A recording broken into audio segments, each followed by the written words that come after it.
Fala pessoal, tudo bom? Então vamos falar um pouquinho agora sobre grandezas diretamente e inversamente proporcionais, certo? Então, antes de falar de grandezas diretamente e inversamente proporcionais, a primeira coisa que eu preciso saber é se você sabe o que é uma grandeza. Porque se você não sabe o que é uma grandeza, como que você vai saber se ela é diretamente ou inversamente proporcional, né? Ou talvez você até consiga calcular, mas será que você entende o que você está fazendo? Então a primeira coisa que eu preciso saber é o que é uma grandeza? E aí eu já deixo essa pergunta logo no começo, porque acho que é a primeira coisa que a gente precisa deixar definido, né? Então grandezas, né, é tudo aquilo que eu posso medir ou contar. Então, alguns exemplos, né? Temperatura, tamanho, tempo, né? Que quando eu falo tamanho, você pode pensar em comprimento, largura, seja lá o que você prefira, né? A quantidade de um objeto, eu não posso medir, eu não posso contar. Então, são várias coisas, né? Então, tudo que eu posso medir ou contar, ficou meio feio esse contar aqui, né? Mas tá bom? É uma grandeza, certo? Aí eu venho para a segunda parte. E o que são grandezas diretamente proporcionais? Grandezas diretamente proporcionais são grandezas, né? E aí eu gosto de fazer escrevendo, ao invés de digitar, que porque eu gosto de falando e explicando enquanto eu falo, né? São grandezas que quando uma cresce, a outra também cresce de forma proporcional. Ou quando uma decresce,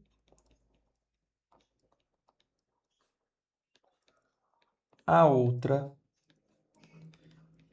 também decresce de forma proporcional. Então, é isso que você tem que saber. O que são grandezas, né? Então, grandeza é tudo aquilo que eu posso medir ou contar. E o que são grandezas diretamente proporcionais? São grandezas que se relacionam, né? Não, acabei não falando esse termo, que se relacionam, que basicamente quando uma dessas grandezas cresce, a outra também cresce, de forma proporcional. Quando uma decresce, ou seja, uma diminui, a outra também diminui de forma proporcional.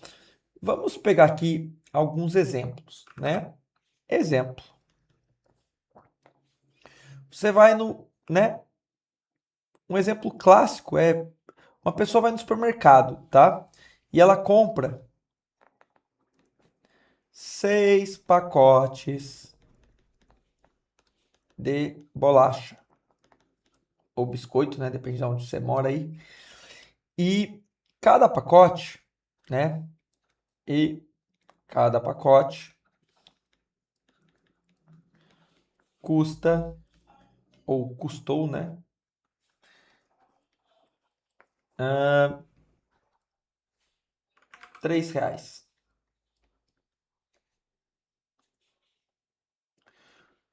Quanto uma pessoa gastará se comprar, sei lá, 22 pacotes? Aí você pode falar para mim, pô, professor, fácil aqui, só fazer 22 vezes 3, tá?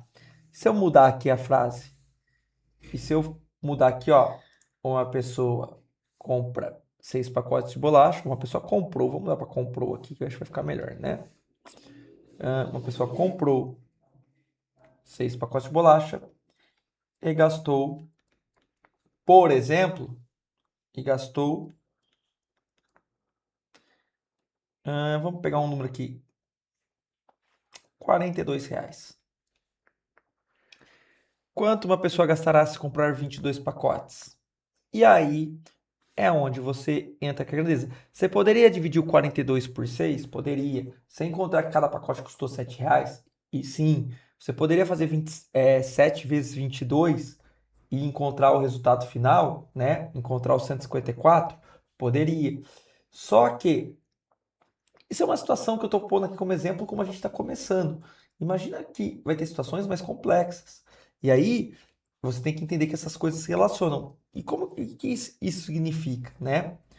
Vou até puxar isso aqui um pouquinho para baixo, que eu tinha deixado aqui para a gente fazer. Mas vamos puxar um pouquinho para baixo, que eu acho que é mais interessante. Deixa eu dar um enter aqui. Pronto. Depois a gente organiza ali. Imagina o seguinte, como que eu posso montar isso, né? Eu posso montar da seguinte forma. Eu tenho duas grandezas, quantidade de pacotes, que eu vou chamar de pacotes, e o valor, certo? Eu tenho essas duas grandezas. Quantos pacotes eu comprei? 6. Quanto que eu paguei? R$ 42. Quantos pacotes eu vou comprar? 22. Quanto eu vou gastar? Eu não sei, eu chamo de X. E aí, né? Eu venho do princípio. Eu saí de 6, fui para 22, então o número de pacotes que eu estou comprando está aumentando. Se eu compro mais pacotes, eu não sei quanto que é o X, mas você concorda que o X vai ser maior que 42? Vai aumentar? Sim. Então, se eu sei que o X vai aumentar e o número de pacotes está aumentando, eu tenho grandezas diretamente proporcionais. Por quê? Porque os dois valores estão aumentando. E nesse caso, estão aumentando de forma proporcional. Quando eu tenho grandezas diretamente proporcionais, eu multiplico em x. Então fica 6 vezes x, 6x. 22 vezes 42, né? Vamos montar aqui no continho. 42 vezes 22. Aqui dá 4, aqui dá 8, mais aqui dá 4, aqui dá 8. Dá 4, 2, vai 1. 924. X é igual a 924 dividido por 6. Vamos já dividir aqui por 6. Dá 1. Sobra 3. Abaixo 2. 32 dividido por 6 dá 5. Sobra 2. Abaixo 4 dá 4. Lembra que eu tinha falado inicialmente que ia dar R$ 154? R$ 154. Nossa, é só isso? Sim. Ah, mas e se os dois tivessem. E se a gente mudar o valor aqui, professor? E se eu pegar esse exercício e falar que ele não vai comprar mais 22 pacotes? Ele vai comprar agora só 2. Ué, o princípio é o mesmo, né? Vou fazer até de verde aqui. Verde não, né? Vamos fazer de rosa, prefiro rosa. Pacotes e valor. Eu gosto de montar essas tabelinhas, tá, gente? Eu acho que facilita muito a visualização do problema. E escrever ou pôr uma inicial às vezes facilita para você não confundir, porque se você coloca esse número sem querer na falta de atenção nessa coluna e inverte, você perde o exercício. Então, eu acho que vale a pena a gente gastar às vezes 1 segundo, 2 segundos escrevendo uma palavra ou colocando uma letra para representar a grandeza do que simplesmente deixar tudo na cabeça, porque às vezes você confunde por uma falta de atenção. Então, tenho 6 pacotes, R$ 42. Nem precisa pôr esse 00, né? 2 pacotes, X. Cara, de 6 para 2, meu número de pacotes não está caindo? Sim. Se o meu número de pacotes está caindo, você concorda que o valor que eu vou pagar vai diminuir? Sim. Grandezas diretamente proporcionais. Ou cresce ou decresce proporcionalmente. Vai ficar 6x igual a 84. X é igual a 84 dividido por 6. Se você fizer essa divisão, né? Vamos montar aqui no cantinho. 84 dividido por 6 dá 1. Sobra 2. Abaixo 4. 24 dividido por 6 dá 14. Chega em R$ 14. E percebe que isso é verdade? A gente já sabe que cada pacote custa R$ 7. Se eu comprar 2, eu pago 14. Se eu comprar 22, se eu fizer 22 vezes 7, dá 154. certo? Beleza, entendi bem. E agora, e grandezas inversamente proporcionais, qual que é a diferença? Na grandeza inversamente proporcional, né? Quando uma grandeza cresce, a outra decresce proporcionalmente.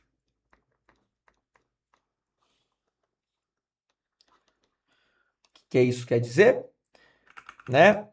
Vou explicar isso sem contexto, depois eu ponho em contexto. Vamos por tempo, tá? E número de trabalhadores.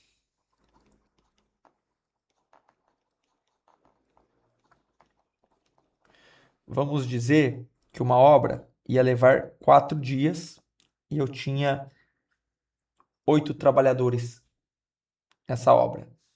Se eu disser que o número de trabalhadores e o número de tempo caiu para 2, ou seja, eu dividi por 2 aqui, o número de trabalhadores, eu vou ter que fazer o inverso. Eu vou ter que multiplicar por 2. Então vai ser 16. Certo? Aqui é o mesmo princípio, tá? Aqui eu dividi por 3.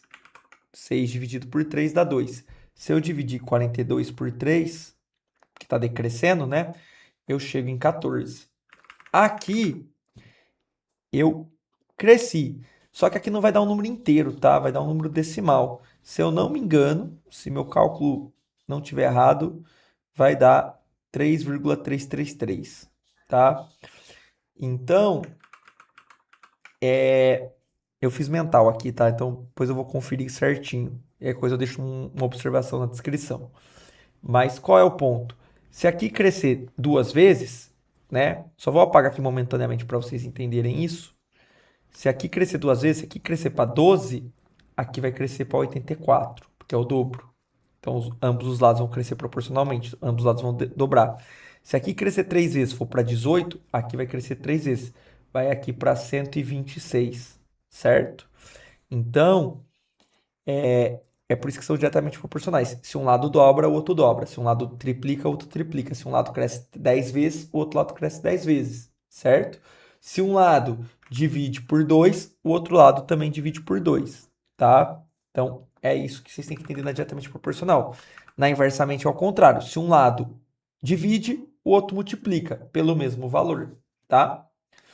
Ah, como assim? Vamos pegar um contexto aqui.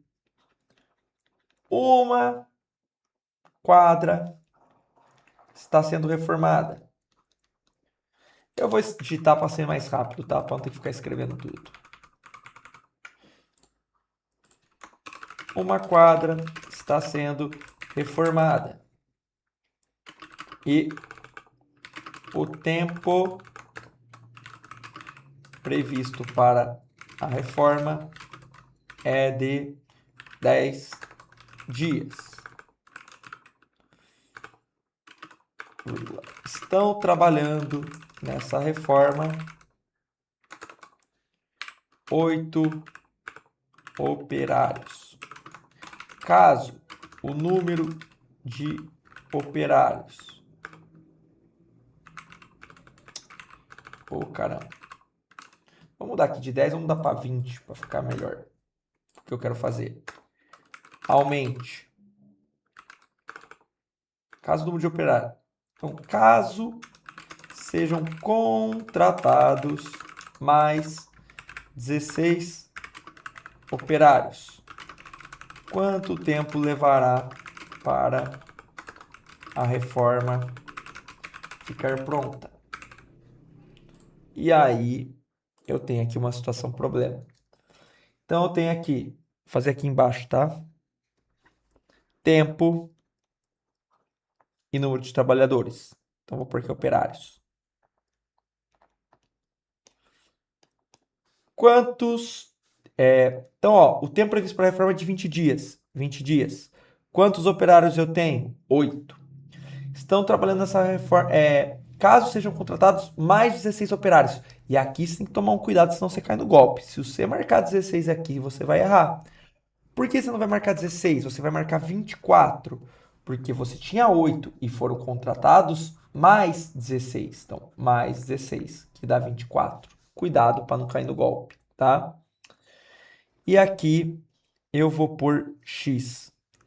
Percebe, cara, o número de operários aumentou. Se aumentou o número de operários, o tempo para concluir a obra vai diminuir. Agora aqui, ó. Opa. Aí aqui tem um segredinho. Na inversamente proporcional, eu multiplico reto. Então vai ficar aqui, ó. Vou usar esse espacinho aqui de baixo. 24x é igual a 20 vezes 8, que dá 160. X é igual a 160 dividido por 24. Vamos dividir aqui no cantinho. 160 dividido por 24, né? Cara, você não sabe a tabela do 24? Monta do lado. 24, 48, 72, 96, 120, 144. Se eu somar mais 24 aqui, vai passar para 168. Então, deu 1, 2, 3, 4, 5, 6. Deu 6. Deu 144, sobra 16. Vírgula, adiciona um zero. 6. Vai sobrar 16. Percebe que isso vai dar uma dízima periódica? Logo, o tempo para concluir a obra é de aproximadamente 6,666 infinitos, né? 6 aqui, dias. Eu acabei colocando para dar uma dízima periódica, tá? Eu pensei em uma coisa, escrevi outra, mas não tem problema. O importante é entender o conceito, tá? Normalmente poderia ter dado um número inteiro, mas nem sempre vai dar números inteiros, então é bom ter essa noção também. Beleza? É isso. No próximo eu vou trazer já uns exercícios separados, vou tentar pegar exercício de concurso, prova, vestibular, ETEC e colocar aí para vocês, para a gente resolver e pensar junto. É isso, até o próximo vídeo. Fui!